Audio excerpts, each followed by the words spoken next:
خیر، سیدھا اس تجزیے پر آتے ہیں۔ آج ہماری توجہ 19 مئی کی اس خاص پلانیٹری الائنمنٹ پر ہے جہاں مرکز میں ہے مریخ یعنی مارس۔ یہ جائزہ اس بات کو سمجھنے کے لیے ہے کہ ستاروں کا یہ نظام انسانی جسم کی طاقت اور اندر چھپے ہوئے انر وارئر کو کس طرح جگاتا ہے۔ یہ سچ میں حیران کن ہے کہ ایک سیارہ ہماری جسمانی توانائی اور قوت مدافعت پر اتنا گہرا اور براہ راست اثر ڈال سکتا ہے۔ کیا کبھی اچانک بے وجہ تھکن محسوس ہوئی ہے، یا مسلس میں مسلسل درد اور جلد پر اچانک ریشز نکل آنا؟ عجیب لگتا ہے نا؟ آج کے اس تجزیے میں ہم انہی ایسٹرولوجیکل اور فزیولوجیکل اسباب کی گہرائی میں جائیں گے جو ان عام مسائل کی بنیاد بنتے ہیں۔ سورس مٹیریل کے مطابق ان علامات کا بڑا گہرا رشتہ مریخ کی موومنٹ سے جڑا ہے۔ ہم اکثر ان چھوٹی چھوٹی علامات کو بالکل نظر انداز کر دیتے ہیں، لیکن سچ تو یہ ہے کہ ستاروں کے علم میں ان کے پیچھے ایک مکمل اور زبردست نظام کام کر رہا ہوتا ہے۔ تو چلیے سب سے پہلے اس اویکننگ دی انر وارئر یعنی اندرونی جنگجو کی بیداری کے کانسیپٹ کو سمجھتے ہیں۔ دیکھیں، سورس مٹیریل کے مطابق مریخ کوئی عام سیارہ نہیں ہے۔ اسے اس دن کا ماسٹر پلانٹ کہا گیا ہے۔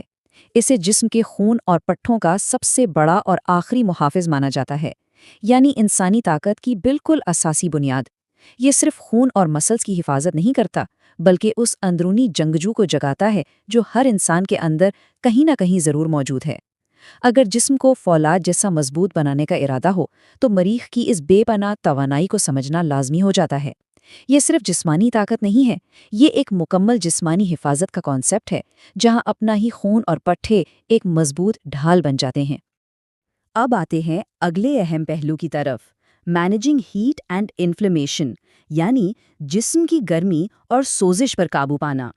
ظاہر ہے جہاں اتنی انٹینس انرجی اور توانائی کا ذکر ہوگا، وہاں اس پلانیٹری الائنمنٹ کے کچھ منفی اثرات بھی نکل کر سامنے آئیں گے۔ یہاں گرمی اور سوزش کا کردار بڑا اہم ہو جاتا ہے۔ ستاروں کے علم کو اگر دیکھیں تو جب مریخ کی توانائی اپنے عروج پر ہوتی ہے تو خون میں حرارت یعنی ہیٹ تیزی سے بڑھنے لگتی ہے، اور اس بڑھتی ہوئی گرمی کا نتیجہ کیا نکلتا ہے؟ فزیکل سمپٹمز جیسے جلد پر اچانک ایکنے نکل آنا یا پیٹ میں شدید جلن کا ہونا۔ یہ کوئی اتفاق نہیں ہے، بلکہ خون کی تیزی اور اندرونی حدت کا ایک بالکل ڈائریکٹ اور واضح نتیجہ ہے۔ جسم جب اس بے پناہ توانائی کو ہینڈل نہیں کر پاتا تو یہ گرمی انہی علامات کی شکل میں باہر آنے لگتی ہے۔ اب جب خون میں اتنی حدت ہو تو کچھ خاص زوڈیاک سائنز کے لیے تھوڑی احتیاط لازمی ہو جاتی ہے، خاص طور پر ایریز یعنی حمل اور اسکارپیو یعنی عقرب والوں کے لیے۔ انہیں تیز مرچ مسالوں اور غصے سے ہر حال میں بچنے کی تلقین کی گئی ہے۔ ایسا کیوں؟ وہ اس لیے کیونکہ ان سائنس کی فطرت پہلے ہی تھوڑی آتشی ہوتی ہے، تھوڑی فائری ہوتی ہے۔ اگر ان چیزوں سے پرہیز نہ کیا جائے تو بلڈ پریشر اچانک سے آؤٹ آف کنٹرول ہو سکتا ہے، جس سے جسمانی بے چینی مزید بڑھ سکتی ہے۔ غذا اور جذبات پر قابو پانا ہی ان اثرات کو بیلنس رکھنے کا سب سے بہترین راستہ ہے۔ تو اب سوال یہ ہے کہ اس کا عملی حل کیا ہے؟ یہاں انٹری ہوتی ہے دی ریڈ ہیلنگ سیکرٹ کی۔ گرمی اور بے چینی کا مسئلہ تو سمجھ آ گیا، لیکن حل کیا ہے اس کا؟